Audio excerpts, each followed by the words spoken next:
మదనం ఇది మొదటి కాదు, చివరిసారి కాదు. ఇది ఒక నిరంతర ప్రక్రియ.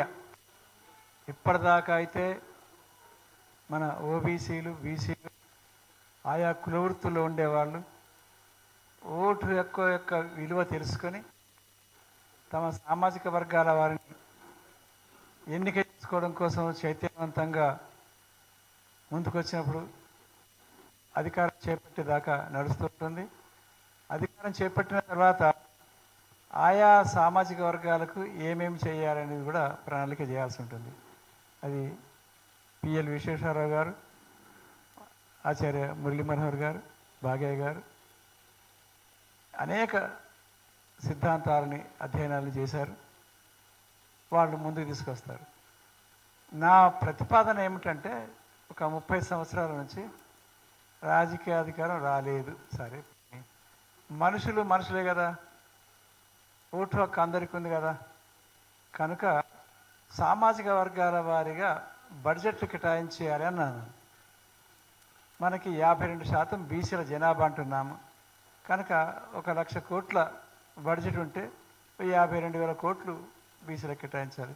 3 లక్షల కోట్ల బడ్జెట్ ఉంటే మరి దాంట్లో 1,50,000 కోట్ల బడ్జెట్ కేటాయించాలి.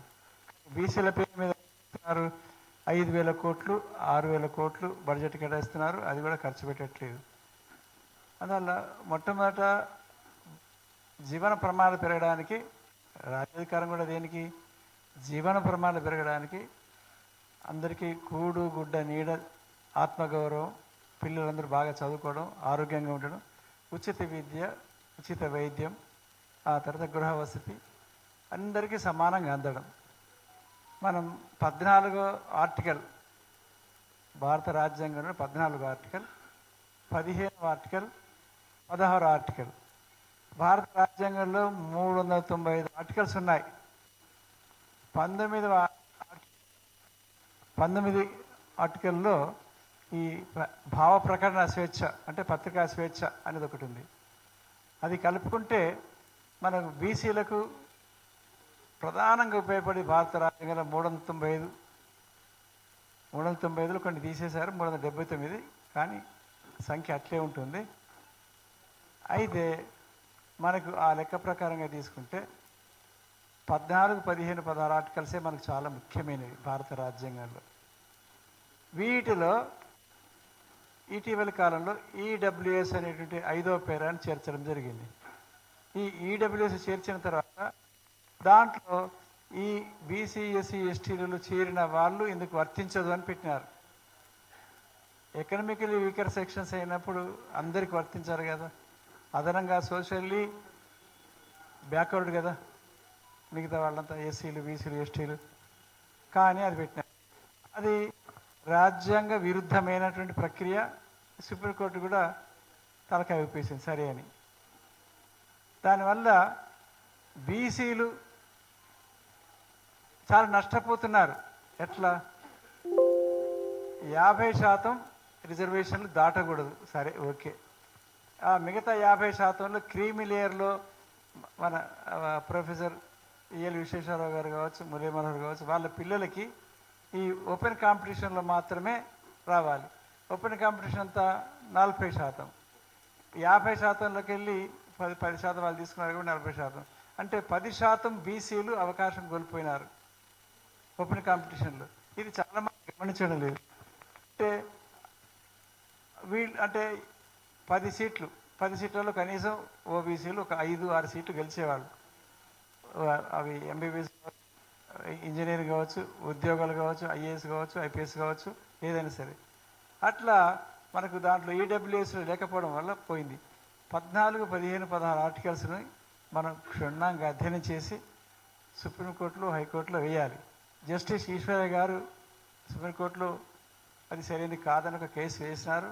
అది అట్లా ఆగిపోయింది, ఉండిపోయింది. ఇంకా అనేక రకాలుగా భారత రాజ్యాంగం సంబంధించి మనం మాట్లాడుకోవచ్చు. భారత రాజ్యాంగంలో మనకి 3 అంగాలు ఉన్నాయన్నారు. ఒకటి ప్రజాస్వామ్యంగా ప్రాదేశిక నియోజకవర్గాల ఎన్నిక. అంటే ఒక నిర్దిష్టమైనటువంటి ప్రాంతానికి sarpanch, MPTC, ZPTC, MLA, MP. ఒక నిర్దిష్ట ప్రాంతం, ఆదిలాబాద్ కావచ్చు, అది ఉత్తరాఖండ్ కావచ్చు, శ్రీకాకుళం కావచ్చు, ఢిల్లీలో ఉన్నటువంటి అంతమంది మేధావులు కావచ్చు, ఒక నిర్దిష్ట ప్రజా సమూహము, ఓటర్లు, ఆ తర్వాత నిర్దిష్ట ప్రణాళిక. ఇది నిర్దిష్టంగా ప్రాదేశిక నియోజకవర్గాల వారిగా తీసుకుంటున్నాం. దాంట్లో ఆ తర్వాత మిగతా బ్యూరోక్రసీ, పరిపాలన వ్యవస్థలో లేదు, అలాగే న్యాయ వ్యవస్థలు లేదు, అలాగే సైనిక వ్యవస్థలు లేదు. అంటే ఏమైపోయింది, భారత ప్రజాస్వామ్యంలో 3 ముఖ్యాంగాలలో ఒకటే పొలిటికల్ రిప్రజెంటేషన్లో మాత్రమే ఎన్నిక ఉన్నది, ప్రాదేశిక నియోజకవర్గాల ప్రాతినిధ్యం. సుప్రీంకోర్టులో కానీ, హైకోర్టులో కానీ, జిల్లా కోర్టులో కానీ, తాలూకా కోర్టులో కానీ, అలాగే ఎల్డీసీ, యూడీసీ, ఐఏఎస్ ఆఫీసర్ దాకా కానీ లేదు. అనగా భారత రాజ్యాంగంలో 3 ముఖ్యమైన అంగాల్లో 2 అంగాల్లో ప్రజాస్వామ్యం లేదు, ప్రజాస్వామ్యం మాత్రమే ఉన్నది, రిప్రజెంటేషన్ లేదు. ఆ రిప్రజెంటేషన్ రావాలంటే ఉదాహరణకి మనకి ఒక 553 ఎంపీలు ఉన్నారు, ఏటా ఒక 1000 మంది ఐఏఎస్, ఐపీఎస్లు తీసుకుంటే ప్రతి ఎంపీ నియోజకవర్గం నుంచి ఒక 2 ఐఏఎస్లు, ఐపీఎస్లు అట్లా ఎన్నిక చేసుకుంటే ఏడాదికి 2, 10 ఏళ్ళకి 20 మంది అవుతారు ఒక నియోజకవర్గంలో. ఒక ఎంపీ నియోజకవర్గంలో 20 మంది ఐఏఎస్లు, ఐపీఎస్లు కనుక 10 ఏళ్ళలో అయితే వాళ్ళు వాళ్ళ ప్రాంతాన్ని ఎంత వేసుకుంటారు. ఈ ప్రాదేశిక నియోజకవర్గాల వారిగా మన పరిపాలనా అధికారాలను కూడా ప్రకటించాలి. అలాగే న్యాయ వ్యవస్థలు కూడా ఏ ప్రాంతానికి ఆ ప్రాంతం సంస్కృతి ప్రత్యేకంగా ఉంటుంది, చరిత్ర ప్రత్యేకంగా ఉంటుంది. అందువల్ల ఆ న్యాయ వ్యవస్థలు, అలాగే దేశ రక్షణలో కూడా తప్పనిసరిగా ప్రతి జిల్లాకి, ప్రతి మండలానికి, ప్రతి ఎంపీ స్థానానికి అక్కడికి సైన్యంలోకి వెళ్ళగలగాలి. అలాగే పారిశ్రామిక రంగంలో ఇట్లా మనం ప్రాదేశిక నియోజకవర్గాల ప్రాతినిధ్యం అంటే సింపుల్ చెప్పాలంటే ఒక కువైట్ ఉన్నది, ఒక బ్రూనో ఉన్నది, ఒక వెస్టిండీస్ ఉన్నది. అది ఎంత చిన్న ఒక జిల్లా అంతా ఉంటుంది, అది స్వతంత్ర దేశంగా ఉంటుంది కదా. మరి అలాగే ఒక నియోజకవర్గ స్వతంత్ర దేశంగా కనుకుంటే, ఒక తెలంగాణ ఒక స్వతంత్ర దేశంగా ఉంటే, ఒక కాశ్మీర్ ఒక స్వతంత్ర దేశంగా ఉంటే, ఒక పంజాబ్ స్వతంత్ర దేశంగా ఉంటే, ఒక ఉత్తరప్రదేశ్ స్వతంత్ర దేశంగా ఉంటే వాళ్ళ నిర్ణయాలు తీసుకుంటారు. ఒక చారిత్రక పరిణామ క్రమంలో వేరు ప్రాంతాలన్నీ కలిపి ఒక 520 సంస్థానాలు చేసి ఒక దేశంగా మార్చుకున్నారు.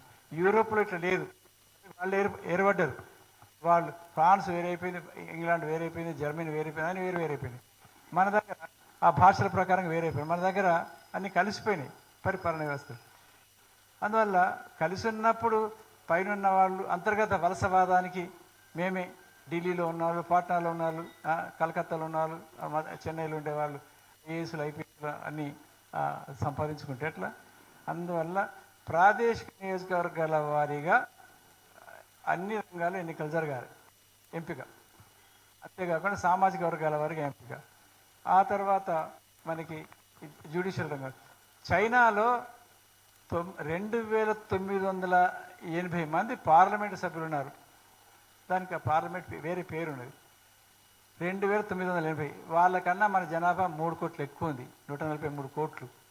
కనుక మన దగ్గర 3200 మంది లోకసభ, రాజ్యసభ సభ్యులు ఉండాలి. 543 అని పెట్టుకుంటే ఎంతమంది కనుగలుగుతారు? జార్జి ఫెర్నాండెస్ సార్ అన్నాడు, 15 పైసల కార్డు రాత్రి కూడా చాలా లక్షల రూపాయలు ఖర్చు అవుతాయి. మరి వాళ్ళ ఎంత జనాభా పెరిగింది. అందువల్ల 3200 పార్లమెంట్ సీట్లను పెంచుకుంటే మహిళా రిజర్వేషన్స్, ఆ తర్వాత BC reservations, SC reservations, ST reservations అన్నీ అందరికీ లొకేషన్ వచ్చేస్తుంది. అంతే తప్ప ఇప్పుడున్న 543 రావాలంటే వాళ్ళు బాగా కష్టంగా ఫీల్ అవుతున్నారు. అందువల్ల నేను ఈ విషయంలో ఒక 10 దేశాల యొక్క లెక్కలు ఇచ్చిన పుస్తకంలో, జర్మనీలో కానీ, ఫ్రాన్స్లో కానీ, ఇంగ్లాండ్లో కానీ ఎక్కడైనా సరే 1 లక్ష జనాభాకి, 1,20,000 జనాభాకి ఒక పార్లమెంట్ సభ్యుడు ఉన్నాడు. 30 కోట్ల జనాభా ఉన్నటువంటి అమెరికాలో 540 మంది పార్లమెంట్ సభ్యులు ఉన్నారు. 30 కోట్ల జనాభా కంటే 140 కోట్లకి ఎట్లా? ఇవి మౌలికమైనగా ఆలోచనలు, మనం ఎందుకు ఎరగలేకపోతున్నాం? తర్వాత ఇంకా ముఖ్యమైనది చాలా ఉన్నాయి చెప్పాల్సినవి, కొన్ని మాత్రం చెప్తాను.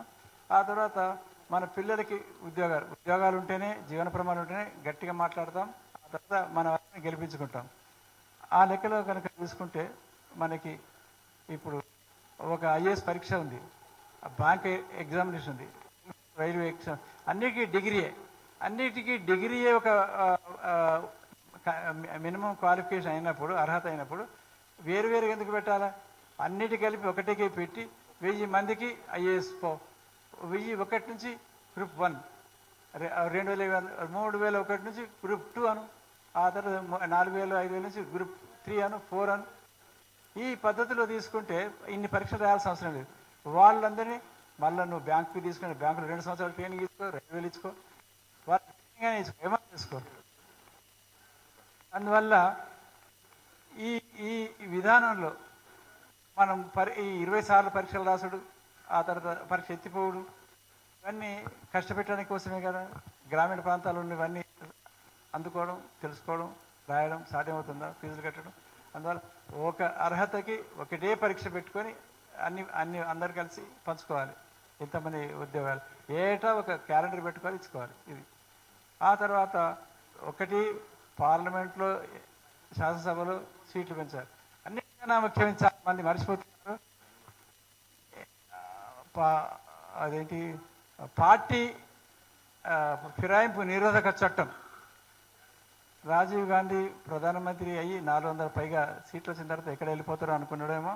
ఆ తర్వాత పార్టీలు ఫిరాయింపు నిరోధక చట్టం తీసుకొచ్చిన తర్వాత అది కాలక్రమంలో ఏమైందో గమనించాలి. పార్టీ నాయకత్వం చేతుల్లో మిగతా వాళ్ళందరూ అనుచరులు లేదా బానిసలు లేదా సహచరులు. కలెక్టర్ దగ్గర ఎట్లయితే పనిచేస్తున్నారో మిగతా వాళ్ళంతా అట్లా పనిచేసే వాళ్ళకి మారిపోయినారు. వాళ్ళు కేసీఆర్ కావచ్చు, వాళ్ళు అధిష్టానం ఢిల్లీలో ఉండేవాళ్ళు కావచ్చు, అది జేపీ నడ్డా కావచ్చు, నరేంద్ర మోడీ కావచ్చు, ఎవరైనా సరే ఆ పైన వాళ్ళు టికెట్ ఇవ్వాలి. పార్టీ ఫిరాయింపుల చట్టం వల్ల బీసీలు, ఎస్సీలు, ఎస్టీలు వాళ్లకు అయ్యా అని అడిగితే ఇచ్చే దశ, అంటే వాళ్ళు ఇచ్చేవాళ్ళుగా ఉండిపోయినారు, తీసుకున్నారు. అందువల్ల కనీసం నాటిక ద్వారా అసలు పార్టీలు లేకుండా ఎన్నికలు జరపమన్నారు. అది కాకపోయినా sarpanch, MPTC, ZPTC, MPP, municipality, ఈ ఎమ్మెల్యే ఎంపీ కాకుండా మిగతా వాటికి పార్టీ నిరోధక చట్టం, పార్టీ ఫ్రేమ్ నిరోధక చట్టం లేకుండా పార్టీ యొక్క జెండా లేకుండా ఎలక్షన్ జరపాలి. జరిపితే మనలో చాలామంది గెలుస్తారు. గెలిచిన తర్వాత వాళ్ళ ఇష్టం అధికార పార్టీగా ఇంకో పార్టీగా చేరుతారు. దానివల్ల ఒక్కసారి మండలాధ్యక్షుడు అయిన తర్వాత, జిల్లా పరిషత్ చైర్మన్ అయిన తర్వాత అతనికి ఒక అధికారం అనుభవం వస్తుంది. కానీ మొట్టమొదటి సర్పంచ్కు, ఆ తర్వాత జడ్పీటీసీకి, ఎంపీపీకే నువ్వు టికెట్లు ఇచ్చుడు అనేది పెట్టుకున్న తర్వాత మేము మద్దతు ఇస్తాను, పార్టీ తరఫున గెలుస్తానంటే పైనుంచి నాయకత్వం కిందికి దిగబడుతుంది. మరి స్వాతంత్ర కాలంలో కొండలక్ష్మి బాబుజీ ఉన్నారు, అలాగే మనకి ధర్మభిక్షం గారు ఉన్నారు, ఆ తర్వాత సర్దార్ గౌతలచ్చన్ ఉన్నారు, మన బీసీ స్వతంత్ర నాయకులు ఉన్నారు. ఎప్పుడైతే తెలుగుదేశం పార్టీ వచ్చిందో ఆ బీసీలు గెలిచారు. ఆ తర్వాత అందరు వీటిని అంటే చేయి పడుకోవాల్సిన దుస్థితిలోనే ఆశ్రిత నాయకత్వం, డిపెండెంట్ నాయకత్వం వచ్చేసింది. ఈ డిపెండెంట్ నాయకత్వం రావడానికి ప్రధాన కారణం పార్టీ ఫిరాయింపుల నిరోధక చట్టం. అందువల్ల స్థానికంగా స్వతంత్రంగా ఒక 5000 ఓట్లు వేస్తే మండలాధ్యక్షుడు అవుతాడు. ఎందుకు కాకూడదు? పార్టీ ఎందుకు ఉండాలి? పార్టీ బలంగా మొత్తం రాష్ట్రం యొక్క నాయకత్వం దిగితే అతను బతుకుతాడా? అందువల్ల ఈ స్థానిక సంస్థలకు పార్టీ ఫిరాయింపు నిరోధక చట్టం, అసలు పార్టీలకు అతీతంగా పార్టీలు లేకుండా ఎన్నికలు జరగాలి. జరిగితే కింద నాయకత్వం డెవలప్ అవుతుంది. ఇది చాలా ముఖ్యమైన విషయం. అంతేకాకుండా మనం సంఘటితంగా ఒక సూచన వచ్చింది, ప్రాక్టికల్ సూచన. ఎక్కడ ఏ కులం జనాభా ఎక్కువ ఉందో అక్కడ మిగతా కులాల వాళ్ళందరికీ సహకరించాలి, ఇంకో చోట ఇంకోళ్ళు చేయాలి. అలాగే తక్కువ జనాభా ఉన్నటువంటి వాళ్ళు కూడా మనం ప్రత్యేకంగా అవకాశం ఇచ్చి గెలిపించుకోవాలి అనేటువంటి ఒక ప్రతిపాదన వచ్చింది. దాన్ని సూర్యరావు బీసీ టైమ్స్ ముంగడి తీసుకొని పోతున్నాడు. ఆ కాన్సెప్ట్ ఒకటి ఉంది. అయితే చాలామంది ఒక ఎమ్మెల్యే, ఎంపీ గురించి మాత్రం మాట్లాడుతున్నారు. సాధారణంగా ఒక జిల్లాలో 3200 దాకా ఉంటాయి ప్రజాప్రాతినిధ్యం. రకరకాల రూపాలలో 3,200 మళ్ళీ ఒకసారి వివరంగా చెప్తాను. ఒక జిల్లాలో 3,200 రాజకీయ ప్రాతినిధ్యం ఉంటుంది, పార్టీలు కావచ్చు అది. తర్వాత రాజకీయ పార్టీలలో అందరూ మన ఎందుకు రాలేకపోతున్నారు ఒక చిన్న ఉదాహరణ ఇచ్చి ముగిస్తాను. రావడానికి ఇప్పుడు ఇవాళ రియల్ ఎస్టేటు కాంట్రాక్టర్లు, ఆ తర్వాత వాళ్ళ మీద ఆధారపడ్డ వాళ్ళు డబ్బులు ఎవరైతే వాళ్ళు గెలుస్తున్నారో అది మనకు తెలుసు. కానీ ఉట్టి కూడా ఎందుకు రాలేకపోతున్నారు బీసీలలో 100 కోట్లు ఉన్న వాళ్ళు 10,000 మంది ఉంటారు. 100 కోట్లు 10,000 మంది ఉంటారు. 5 కోట్లు 10 కోట్లు ఖర్చు పెట్టి గెలవచ్చు కదా, రాకపోతున్నారు. ఎందుకంటే ఒక ఎంపీపీ మండల అధ్యక్షుడు ఉంది అనుకో, 4 పార్టీలు పోటీ చేస్తాయి. ఒక పార్టీలో 4 చూస్తారు 5 సంవత్సరాల దాకా, నాకు వస్తుంది పని చేసుకుని పోతారు. అంటే 4 పార్టీలలో 4 చెప్పిన 16 మంది ఆశిస్తారు. ఆయా 4కి టికెట్లు ఇస్తారు. ఈ 4 ఆ 16 మంది కలిసి 16 గెలిచేది ఒక్కడే. అంటే నీకు రిజల్ట్ ఎంత వస్తుంది? 8% 6% రిజల్ట్ వస్తుంది. అంటే 100 మంది పైసలు ఖర్చు పెట్టుకుని 5 సంవత్సరాలు తిరిగితే అంత గెలిచేది 6 7. దాంట్లో నామినేటెడ్ పదవిల కోసం ఇంకో ఇద్దరు. అంటే 10% కూడా రిజల్ట్ రావట్లేదు. పెట్టుబడి వాళ్ళు శ్రమశక్తి పెడుతుండ్రు కావచ్చు, డబ్బు పెడుతుండ్రు కావచ్చు, అనుసరణ కాపాడుకోవడం కావచ్చు, రియల్ ఎస్టేట్ సంపాదించి పెడుతుండ్రు కావచ్చు, ఏదో ఒక రూపంలో ఆ పెట్టిన డబ్బు 16 మంది పెడుతున్నారు ఖర్చు, దానిలో ఒక్కడు గెలుస్తున్నాడు. 4 పార్టీలలో పోటీ చేస్తారు. అందరు ఖర్చు అవుతుంది. సుమారు వాళ్ళకు 1 లక్ష ఖర్చు అయితే, 1 కోటి ఖర్చు అయితే, ఒకరికి 20 లక్షలు, సుమారుగా అందరూ ఒకటే రకం ఖర్చు పెడతారు గెలవడం కోసం. అందువల్ల 16 మందిలో ఒక్కడు గెలుస్తుంటే 15 మంది మనకి అంత మన దూగంలే, మనతో కాదులే అని మన బీసీలు ఎస్సీలు వెనకపోతారు. ఎస్సీలకి ఒక రిజర్వేషన్ ఉంది కాబట్టి కనీసం ఇది అది. ఈ అగ్రకులాలతోటి పోటీ పడాలంటే వాళ్ళకు వ్యవసాయం ఉండే, పంటలు ఉండే, ఆ తర్వాత సంపాదించే డబ్బు ఉండే, సామాజిక అధికారం ఉండే, రాజకీయ అధికారం ఉండే. అందువల్ల దీనికి సంబంధించిన యాక్షన్ ప్లాన్ మళ్ళీ కృష్ణమోహన్ గారు రాసుకొచ్చిన చాలా విషయాలు.